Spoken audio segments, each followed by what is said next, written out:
პირველი ადგილი გაიცანით 2026 წლის მთავარი ჰეგემონი, დეილი ჯგუფი. თავად სახელი შეიძლება ბევრ არაფერზე მეტყველებდეს, მაგრამ აი მათი ბოლოხნის შენაძენები. იყიდეს სპარი, მაგნიტი, იოლი, გვირილა და ზედაზენი. შედეგად დღეს ეს ერთი ჯგუფი აკონტროლებს ორგანიზებული ბაზრის 33%-ს. ეს აღარ არის ბიზნესი, მეგობრებო. ეს არის მონოპოლია. როცა ერთ ჯგუფს უჭირავს ბაზრის მესამედი, მას აღარ სჭირდება კონკურენცია.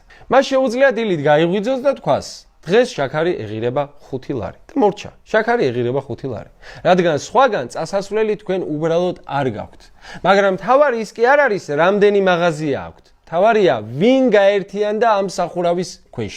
ამ დეილი ჯგუფის თანამფლობელი არის არჩილ გეგენავა. ეს სახელი შეიძლება გეცნობოდეთ. ეს კაცი ყოფილი ნაცია.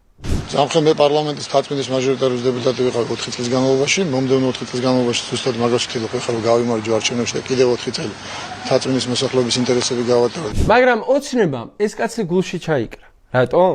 იმიტომ რომ გეგენავას აქვს უნიკალური უნარი გამიჯნოს პოლიტიკა და ბიზნესი. გავიხსენოთ 2023 წლის მაისი.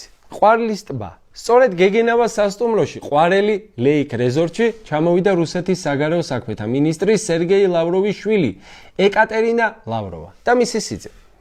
მათი ქორწილი უნდა გადაეხადათ, როცა მთელი საქართველო ფეხზე დადგა, როცა ხალხი ყვარელში ჩავიდა გასაპროტესტებლად. გეგენავამ დაახშო მობილური სიგნალი, რომ ჟურნალისტებს ლაივი არ ჩაერთო.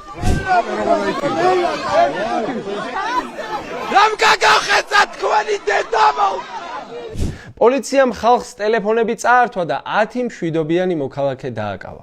სასტუმრო ჯიუტად უარყოფდა. ლავროები აქ არ არიანო. გახსოვთ როგორ გაიშიფრნენ. თავარი არხის ჟურნალისტმა დარეკა სასტუმროში. გაეცნო როგორც ყვავილების კურიერი და უთხრა: ეკატერინე ლავროვასთვის თაიგული მაქვსო. და მიმღებმა უპასუხა: კი, აქ ბრძანდება და მოიტანეთო. აი ეს კაცია არჩილ გეგენავა. და რაქნა ოცნებამ ოკუპანტის მასპინძლობისთვის დააჯილდოა. მისცეს უფლება ეყიდა სპარი, იოლი, გვირილა და გამხდარიყო ბაზრის მეფე. გადაცემის დასაწყისში მე ვახსენე, რომ დაუბრუნდებოდით მთავარ კითხვას. თუ ამ ქვეყანაში ფასებს ზრდიან კომპანია დიპლომატის ფეოდალები, რუსი ოლეგ გუბანოვი, სახელმწიფო ჩინოვნიკი ბექაური და ლავროვის მასპინძელი გეგენავა, მაშინ რაში დასჭირდათ კობახიძეს და მდინარაძეს ეს ანტიმონოპოლიური ცირკი? ნუ თუ მართლა აპირებენ, რომ ხალხის პრობლემები მოაგვარონ? ნუ თუ მამუკა მდინარაძე დაადებს ხელბორკილს თავის კოლეგას კახა ბექაურს? რა თქმა უნდა, არა. მე მაგისი არ მჯერა. სამაგიეროდ აი რისი მჯერა. გახსოვთ რა მოუვიდა გიორგი კანდელაკს? დაიჭირეს, შეაშინეს, სავარაუდოდ გვარიანი თანხა გადაახტევინეს და საახალწლოდ გირაოთი გამოუშვეს.